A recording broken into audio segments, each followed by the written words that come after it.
नमस्कार। 8 बज चुके हैं और मैं संजीव चतुर्वेदी आपके सामने न्यूज बुलेटिन लेकर हाजिर हूँ। आज हम बात करेंगे बरेली में 10,000 से अधिक रोहिंग्या मुसलमानों के लिए जन्म प्रमाण पत्र जारी कर दिए गए। हालांकि इस पूरे प्रकरण में कार्रवाई की जा रही है, एटीएस जांच कर रही है। इसके अलावा हम बात करेंगे, अगर आप बद्रीनाथ, केदारनाथ, गंगोत्री, यमुनोत्री यानी उत्तराखंड के 4 धाम की यात्रा करना चाहते हैं तो सबसे अच्छा मौका है कि आप अभी कर लें, क्योंकि आज से 5 साल या 10 साल बाद जब आप जाएंगे तो आप इस कंडीशन में नहीं होंगे कि वहां पर ये 4 धाम की यात्रा या दर्शन कर सकें, क्योंकि मुसलमानों की आबादी लगातार बढ़ रही है, जिसके लिए उत्तराखंड सरकार भी बार बार ये बात बोल रही है। कभी मुख्यमंत्री बोलते हैं, कभी वहां के जो रहने वाले नागरिक हैं वो भी बोलते हैं। इसके ऊपर भी हम एक रिपोर्ट प्रस्तुत करेंगे, लेकिन सबसे पहले हम बात करते हैं आज के दिन भर के समाचारों की। 3 छात्रों की मौत के बाद जागा प्रशासन, 13 आईएएस कोचिंग संस्थानों के बेसमेंट सील। हेमंत सोरेन की जमानत के खिलाफ ईडी द्वारा दायर याचिका सुप्रीम कोर्ट ने खारिज की। झारखंड में लड़कियों की होम डिलीवरी पकड़ी जा रही सेक्स वर्कर। अरविंद केजरीवाल के खिलाफ सीबीआई ने दायर की चार्जशीट, शराब घोटाले में एक्शन तेज। उत्तर प्रदेश विधानसभा का मानसून सत्र आज से प्रारंभ।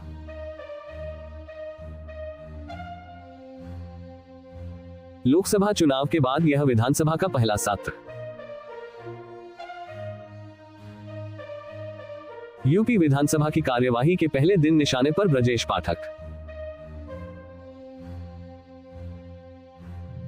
यूपी विधानसभा में पहले दिन सपा का भारी हंगामा, सदन में लहराए गए पोस्टर।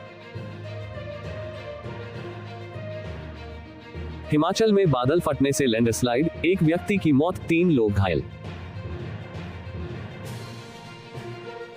हिमाचल राज्य में अलग अलग जगह लैंडस्लाइड के कारण फिलहाल 80 से ज्यादा सड़कें बंद। उत्तर प्रदेश के ललितपुर में बारिश से बाढ़ जैसे हालत।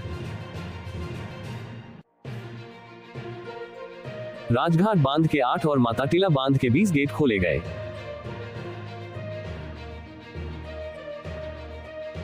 बेतवा नदी उफान पर, नदी किनारे बसे गांवों में अलर्ट जारी।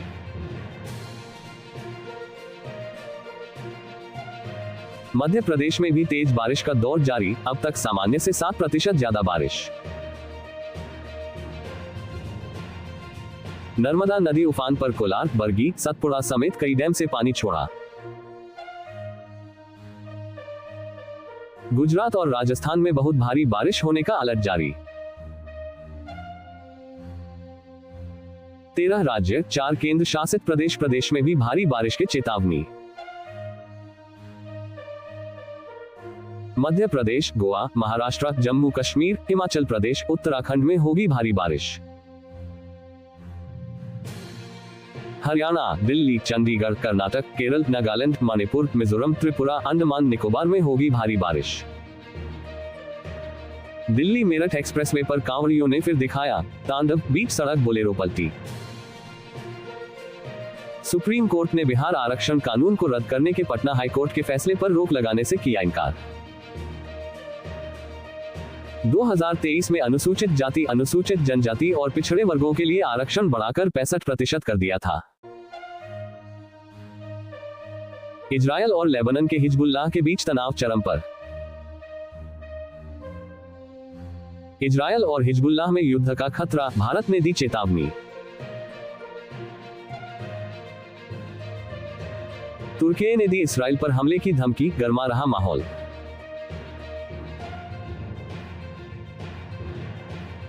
विदेशी करेंसी की तस्करी करती पकड़ी गई पाकिस्तानी एयर होस्टेस।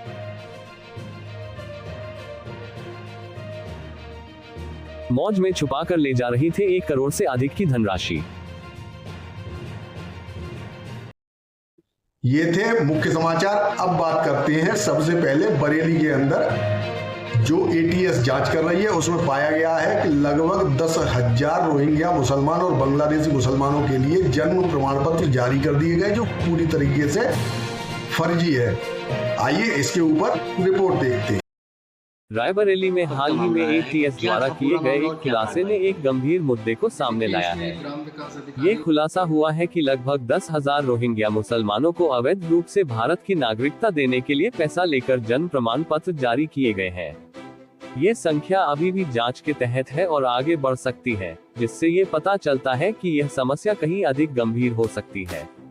रोहिंग्या मुसलमानों का भारत में प्रवेश और नागरिकता प्राप्त करने की यह घटना भारतीय समाज के लिए एक गंभीर खतरा है, खासकर एक हिंदू राष्ट्र के संदर्भ में। यह न केवल देश की सुरक्षा और स्थिरता के लिए खतरा है, बल्कि यह भारतीय समाज की सांस्कृतिक और धार्मिक संरचना पर भी प्रतिकूल प्रभाव डाल सकता है। हालांकि इस कृत्य में जो दोषी पाए गए हैं, उनके खिलाफ विभागीय और कानूनी कार्यवाही की जा रही है, लेकिन इतने संवेदनशील मुद्दे पर आपको हर एंगल से सोचने और समझने की आवश्यकता है। रोहिंग्या मुसलमानों का इतिहास बताता है कि वे म्यांमार से आए शरणार्थी हैं, जिन्हें वहां उत्पीड़न का सामना करना पड़ा है। लेकिन भारतीय दृष्टिकोण से ये तथ्य यह नहीं बदलता कि इन शरणार्थियों का भारत में अवैध रूप से प्रवेश और फिर नागरिकता प्राप्त करना कानून का उल्लंघन है। भारतीय कानून के अनुसार नागरिकता प्राप्त करने के लिए एक कठोर प्रक्रिया का पालन करना होता है, जिसमें वर्षों की प्रतीक्षा और विभिन्न जांच प्रक्रियाएं शामिल हैं। इसके विपरीत ये रोहिंग्या मुसलमान अपने अवैध तरीकों से नागरिकता प्राप्त कर रहे हैं, जो कि पूरी तरह से अस्वीकार्य है। इस संदर्भ में ये भी महत्वपूर्ण है कि हम ये समझें कि रोहिंग्या मुसलमानों की उपस्थिति कैसे भारतीय समाज पर प्रभाव डाल रही है। रोहिंग्या मुसलमानों का भारतीय समाज में प्रवेश केवल एक सांस्कृतिक और धार्मिक समस्या नहीं है, बल्कि यह राष्ट्रीय सुरक्षा के लिए भी एक गंभीर खतरा है।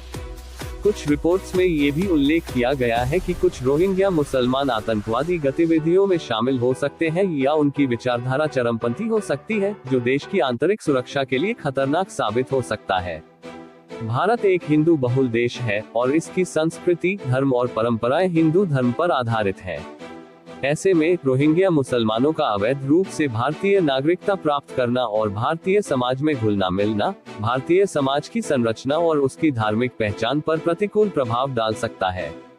हिंदू समाज की धार्मिक और सांस्कृतिक पहचान को बनाए रखना और उसकी सुरक्षा करना हमारी प्राथमिकता होनी चाहिए। इसके अलावा ये भी देखा गया है कि रोहिंग्या मुसलमानों के भारतीय समाज में घुलने मिलने से सामाजिक और आर्थिक समस्याएं भी उत्पन्न हो रही हैं। अवैध रूप से नागरिकता प्राप्त करने वाले ये रोहिंग्या मुसलमान भारतीय संसाधनों का उपयोग कर रहे हैं, जिन पर भारतीय नागरिकों का हक है। इससे भारतीय नागरिकों के लिए रोजगार के अवसरों में कमी हो सकती है और उनके सामाजिक और आर्थिक विकास पर प्रतिकूल प्रभाव पड़ सकता है।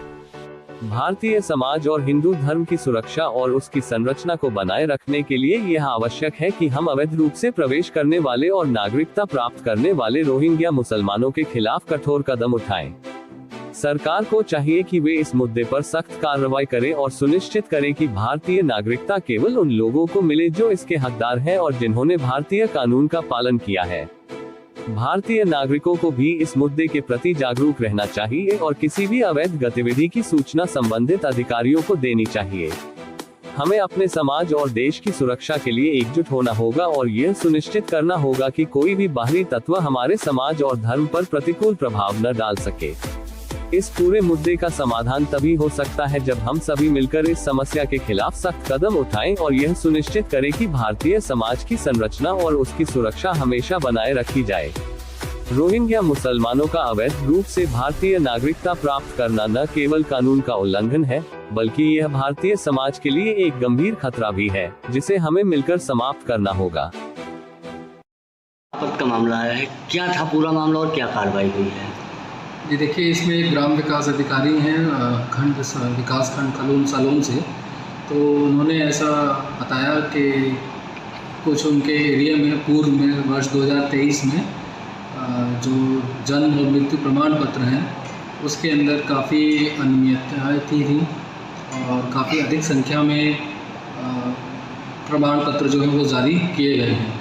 जैसे ही मामला उनके संज्ञान में आया, उन्होंने तुरंत सूचित किया और जैसे ही मामला विकास भवन तक पहुंचा है, हमने उसके बाद तुरंत खंड विकास अधिकारी जो हैं उनके द्वारा एक जांच कराई गई। जांच करा में प्राइमा फेसी ये पुष्टि होती है कि कुछ अनियमितताएँ उसमें ज़रूर हैं, और उसी को देखते हुए उसके बाद तुरंत जो है एक FIR कराई गई है, जो उस टाइम पे पूर्व में जो वहाँ पे ग्राम विकास अधिकारी रहे थे उनके खिलाफ, और उनको जो है निलंबित भी कर दिया गया है। उनके अगेंस्ट जो है लीगल एक्शन भी हो गया है, FIR दर्ज की गई है और डिपार्टमेंटल इंक्वायरी कार्यवाही की है, कार्यवाही भी चल रही है। ये रिपोर्ट जो अब आने वाली है ये आपके माथे पर बिल्कुल चिंताओं की लकीरें दिखाएगी, क्योंकि अब जो रिपोर्ट है वो हमारे धार्मिक स्थल 4 धाम से रिलेटेड है। यहाँ पे मुसलमानों की जनसंख्या विस्फोटक अंदाजों में बढ़ रही है। बद्रीनाथ, केदारनाथ जैसे धार्मिक स्थलों पर अब मस्जिदें बन गई हैं, वहां से अजान होती है। आइए देखते हैं इस रिपोर्ट को। उत्तराखंड में मुसलमानों की बढ़ती जनसंख्या के कारण आने वाले समय में चारधाम यात्रा को लेकर चिंताएं बढ़ रही हैं। कुछ लोगों का मानना है कि इस स्थिति से हिंदू धर्म के इन पवित्र स्थलों की धार्मिक स्वतंत्रता और सुरक्षा खतरे में पड़ सकती है। वे ये भी कह रहे हैं कि यदि मुसलमानों की जनसंख्या इसी प्रकार बढ़ती रही तो भविष्य में हिंदुओं के ये पवित्र स्थल उनके कब्जे में आ सकते हैं। मुसलमानों की बढ़ती जनसंख्या को लेकर आलोचना का आधार यह है कि एक हिंदू बहुल देश में हिंदू धर्म के पवित्र स्थलों की सुरक्षा और धार्मिक स्वतंत्रता को प्राथमिकता दी जानी चाहिए। हिंदू धर्मावलंबियों के लिए चारधाम यात्रा एक महत्वपूर्ण धार्मिक अनुष्ठान है, और यदि इस पर किसी भी प्रकार का खतरा मंडराता है तो ये गंभीर चिंता का विषय बन जाता है। ऐसे वक्तव्यों में ये भी तर्क दिया जाता है कि मुसलमानों की बढ़ती जनसंख्या के साथ उनके राजनीतिक और सामाजिक प्रभाव में भी वृद्धि हो रही है। ये स्थिति हिंदू धार्मिक स्थलों की सुरक्षा और उनकी धार्मिक स्वतंत्रता के लिए चुनौतीपूर्ण साबित हो सकती है। उदाहरण के लिए कश्मीर घाटी में हिंदू पंडितों की दशा और उनके धार्मिक स्थलों की सुरक्षा को लेकर जो परिस्थितियां उत्पन्न हुई, वह एक चिंताजनक उदाहरण है। इसके अतिरिक्त कुछ लोग मानते हैं कि मुसलमानों की बढ़ती जनसंख्या के कारण उनके सांस्कृतिक और धार्मिक मान्यताओं का प्रभाव भी समाज में बढ़ेगा। इससे हिंदू धार्मिक स्थलों के प्रति उनके दृष्टिकोण में परिवर्तन आ सकता है, जो कि हिंदू धर्मावलंबियों के लिए अस्वीकार्य हो सकता है। ऐसी स्थिति में हिंदू धर्म के पवित्र स्थलों की धार्मिक पहचान और उनकी पवित्रता को बनाए रखने की आवश्यकता और भी महत्वपूर्ण हो जाती है। आलोचक ये भी कहते हैं कि हिंदू धर्म के प्रति मुसलमानों का दृष्टिकोण कई बार नकारात्मक रहा है। इसके पीछे ऐतिहासिक कारण भी हैं, जैसे कि मंदिरों का विध्वंस और धार्मिक स्थलों पर हमले। इसलिए वर्तमान परिस्थितियों में मुसलमानों की बढ़ती जनसंख्या को लेकर चिंता करना अनुचित नहीं है। हिंदू समाज के लिए चारधाम यात्रा का महत्व अत्यधिक है। यह न केवल एक धार्मिक अनुष्ठान है, बल्कि यह उनके सांस्कृतिक और आध्यात्मिक जीवन का भी अभिन्न अंग है।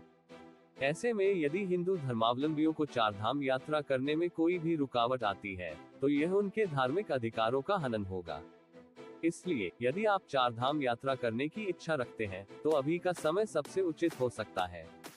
भविष्य में परिस्थितियां कैसी होंगी, ये कहना कठिन है, लेकिन वर्तमान परिस्थितियों को देखते हुए ये कहना गलत नहीं होगा कि यदि मुसलमानों की जनसंख्या इसी प्रकार बढ़ती रही, तो हिंदू धर्म के पवित्र स्थलों की धार्मिक स्वतंत्रता और सुरक्षा को लेकर चिंताएं बढ़ सकती हैं।